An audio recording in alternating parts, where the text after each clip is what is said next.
तो स्वागत है दोस्तों हमारे चैनल रोज़गार विद बीसी में। और एक नई वैकेंसी की अपडेट आपको देना चाहता हूं कि इंडियन एयरफोर्स में एफकैट की जो वैकेंसी है वो आ चुकी है। कब से इसका फॉर्म फिलअप होगा, कितनी वैकेंसी है, ये सारी जानकारी इसी वीडियो में आपको देखने को मिलेगी। तो चलिए देखते हैं। एफकैट की यहाँ पे आपको देखने को मिलेगा 276 वैकेंसी निकली हुई है, जो कि 1 जून से आपका जो फॉर्म है वो भरना स्टार्ट होगा। यहाँ पे 1 जून से आप फॉर्म भर सकते हैं। और आपका जो एज लिमिट होना चाहिए फ्लाइंग ब्रांच के लिए 20 से 24 ईयर्स आपका एज होना चाहिए, ठीक है। और जीडी यानी ग्राउंड ड्यूटी के लिए 20 से 26 साल एज होना चाहिए। और एज रिलैक्सेशन भी इसमें मिलता है, जो 3 ईयर्स ओबीसी और एससी एसटी के लिए 5 ईयर्स का होता है, ठीक है। तो फ्लाइंग ब्रांच के लिए जो है यहाँ पे क्या कंडीशन रखा गया है एलिजिबिलिटी का, वो हम लोग देख लेते हैं। इसमें देखिए, आसान शब्दों में आपको बता दूं, यहाँ पे 12th पास होना चाहिए, ठीक है। 50% मार्क्स जो है आपका होना चाहिए। सब्जेक्ट वाइज होना चाहिए मैथ और फिजिक्स में, मैथ एंड फिजिक्स में आपका 50% मार्क्स होना चाहिए, ठीक है। एग्रीगेट ज़रूरी नहीं है, ठीक है, कि आपका सब मिला के 50% होना चाहिए, ये ज़रूरी नहीं है। यहाँ पे 50% मार्क्स ओनली फिजिक्स और मैथ में होना चाहिए, ठीक है। और इसके साथ ही ग्रेजुएशन भी आपका होना चाहिए, कम से कम 3 ईयर्स का ग्रेजुएशन होना चाहिए। और किसी भी स्ट्रीम में आपका होना चाहिए, यानी कि साइंस में भी है तो आप भर सकते हैं, आर्ट्स और कॉमर्स में भी है तो आप एलिजिबल है इसके लिए। और इसमें भी परसेंटेज की बात कही गई है, इसमें 60% मार्क्स जो है वो ओवरऑल में होना चाहिए, ना कि फिजिक्स और मैथ में। क्योंकि साइंस आर्ट्स वाले भी भर सकते हैं, कॉमर्स वाले भी भर सकते हैं, साइंस वाले भी।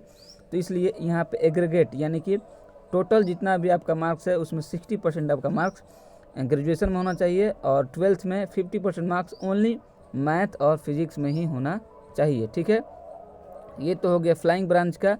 और जनरल ड्यूटी जो टेक्निकल ब्रांच का आता है, इसमें 4 ईयर्स का ग्रेजुएशन होना चाहिए। 3 ईयर्स वाले इस फॉर्म को नहीं भरेंगे। 4 ईयर्स जिसका ग्रेजुएशन हुआ है, या integrated post graduation in engineering या टेक्नोलॉजी एंड में हुआ है तभी आपका होना चाहिए। और मैथ और फिजिक्स से यहाँ पे 12th होना ज़रूरी है, ठीक है। और जनरल ड्यूटी नॉन टेक्निकल की अगर वैकेंसी देखी जाए तो ये इसमें अच्छी खासी वैकेंसी भी आती है। तो ज़्यादा बच्चे जो हैं, ज़्यादा student ground duty non technical में ही फॉर्म भरते हैं। तो इसके लिए कंडीशन रखा गया है कि आपको ग्रेजुएशन होना चाहिए सिंपल, किसी भी स्ट्रीम से आप अगर बैचलर डिग्री हैं आपके पास साइंस आर्ट्स कॉमर्स से और 60% मार्क्स है तो आप इस फॉर्म को भरने के लिए एलिजिबल है। और इसी तरह से मेट्रोलॉजी का है, लेकिन बहुत कम स्टूडेंट्स ही इस फॉर्म को भरने के लिए एलिजिबल होते हैं। अब हम लोग सीट की बात कर ली जाए, टोटल तो 276 वैकेंसी है ही। और इसमें फ्लाइंग की यहाँ पे 5 मेल के लिए है और 6 जो है 6 फीमेल के लिए। ऐसे ही ग्राउंड टेक्निकल का आपको दिख रहा होगा, AL 98 वैकेंसी और मेल के लिए, फीमेल के लिए 11 वैकेंसी है। तो इसी तरह से आपको ग्राउंड ड्यूटी नॉन टेक्निकल की वैकेंसी जो है यहाँ पे अच्छी खासी वैकेंसी आपको देखने को मिल रहा है।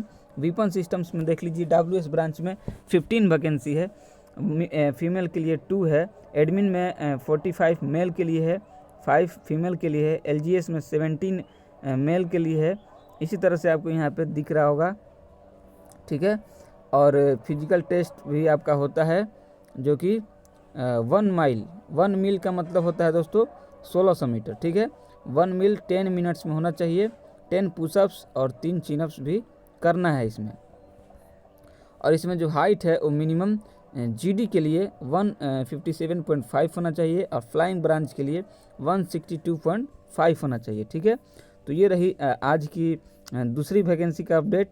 और यहाँ से आपको जो लिंक है वो 1 जून से ओपन हो जाएगा।